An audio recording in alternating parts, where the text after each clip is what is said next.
he's our homeboy. He's a New Orleanian. It's just too much. So just take me through. Are you watching the TV as this is going on? Are you waiting to see who's going to be the Pope? Oh, absolutely, okay. Absolutely. So, just as soon as I was actually engrossed in something here at work, and one of my colleagues said, "There's white smoke. You want to turn this on?" He's not even a Catholic, but he said, "I know you want to see this," and so I did right away. And I heard the announcement, Cardinal Robert Prevost, and my first statement was, "Oh my God, an American!" But I was tuned into his address and to his blessing to the city and to the world.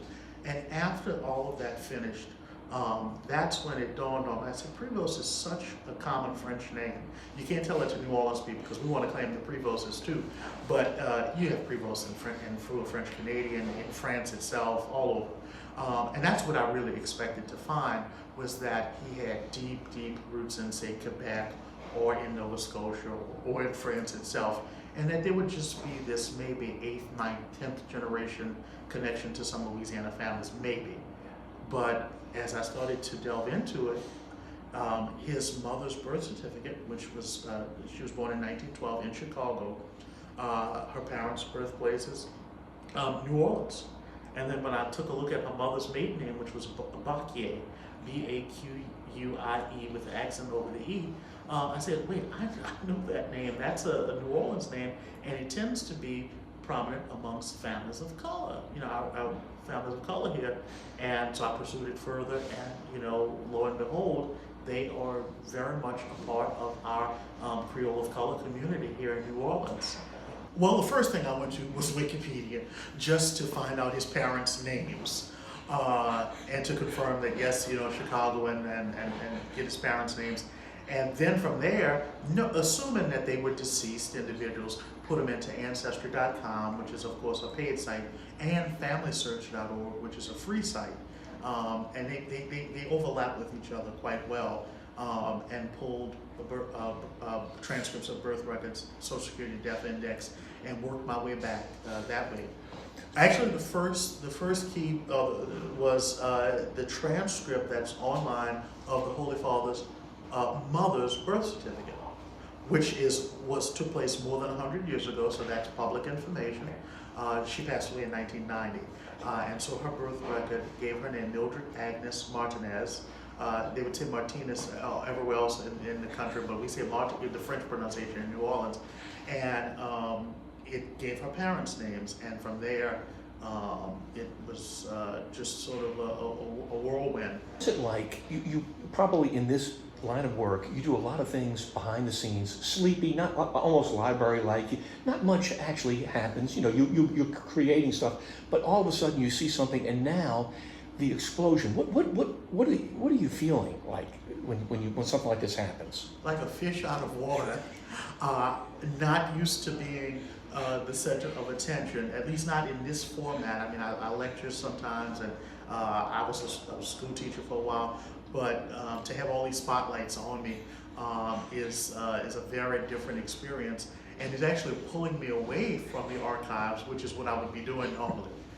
So what is the next step for you? I know you said there's many things you want to go investigate. What are some of the priorities you want to look at? Trying to discover places of origin for some of the Holy Father's ancestors. Obviously, they have deep roots here in Louisiana, but many Louisiana families came here from Saint-Domingue, which is the colonial name for Haiti.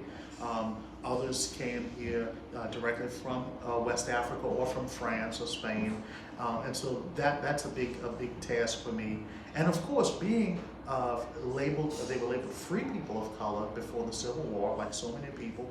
At some point, we reach enslavement, and one of the primary sources we use for that would be the sacramental records of the church, because we are fortunate that we have baptismal records all the way to the beginning of the colony for free people, as well as individuals who were enslaved but who received the sacraments of the church. So you'll be working with the Archdiocese to some degree to look at certain things. Okay. Absolutely. What do you think, as for the Seventh Ward community, for New Orleans in general, just to hear things like this, what do you think it makes them feel? I think that New Orleanians all New Orleanians, because even if they are not people of faith and we have such a large practicing Catholic community, we're all culturally Catholic in New Orleans. I mean, our calendar is just peppered with feast days and novena days and everything else. And so I think we have a certain affection for the Pope. I mean, everybody still knows where they were, what they did to participate in the 1987 papal visit. And I'm hoping that out of this, when Pope Leo makes his American papal visit, New Orleans has to be on the itinerary. It's a homecoming. And I'm also hoping, a little plug there, I'm hoping that maybe because he shares in that historical lineage, that maybe the Curia will give closer attention to the cause of some of our saintly figures, Blessed Father Silos, and especially Venerable Mother Henriette DeLille, who was a free woman of color, and her people may have even known some of the Holy Father's relatives because they were in that tight-knit community, so it's incredible. That's incredible. How many text messages have you received in the last 24 hours? Oh, at least 100, 150 people in town, people out of town, who are just thrilled by this information.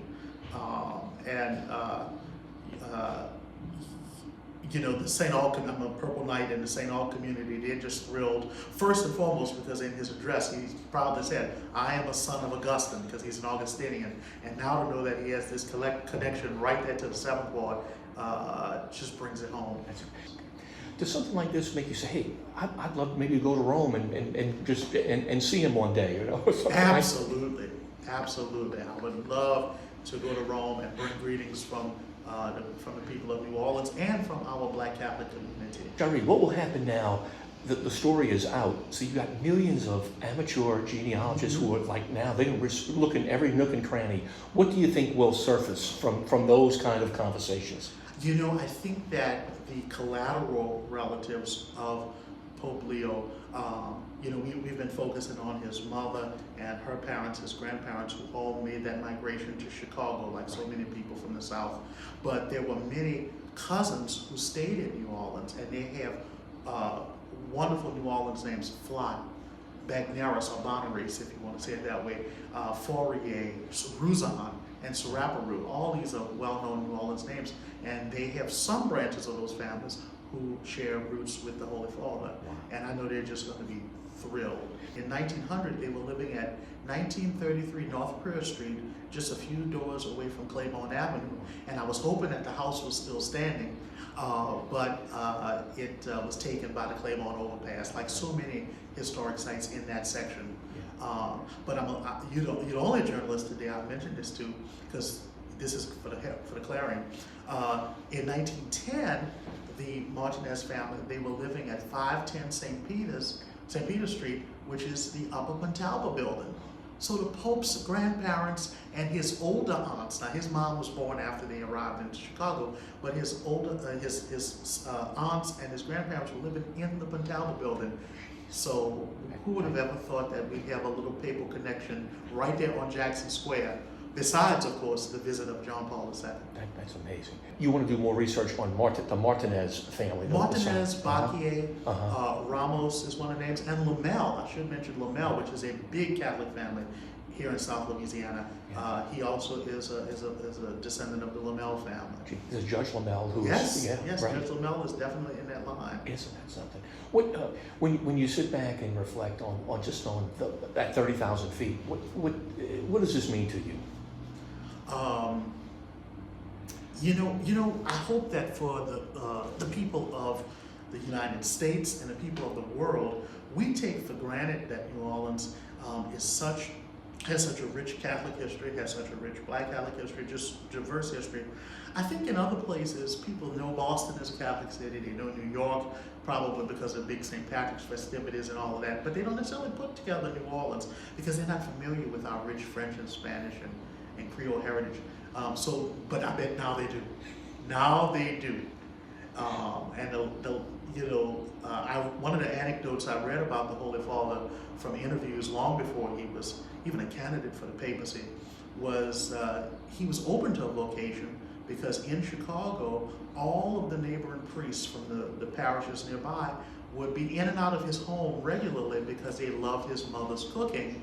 And now we know why, because she was a New Orleans cook. Both her mother and father were born and reared right here in New Orleans. On the documents, they do say it either says colored or black. Or what is it? Yes. So fairly consistently in censuses and vital records and other sources, prior to their move to Chicago, they're listed as either black or mulatto here in New Orleans. But once they make that move to Chicago, somewhere between 1910 1912, it's consistently white.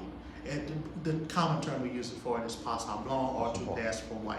Right. And so many families made that as a decision to preserve their livelihood. It was an economic decision because we know that just about every aspect of their lives in that era was circumscribed by race, even sometimes including within the church.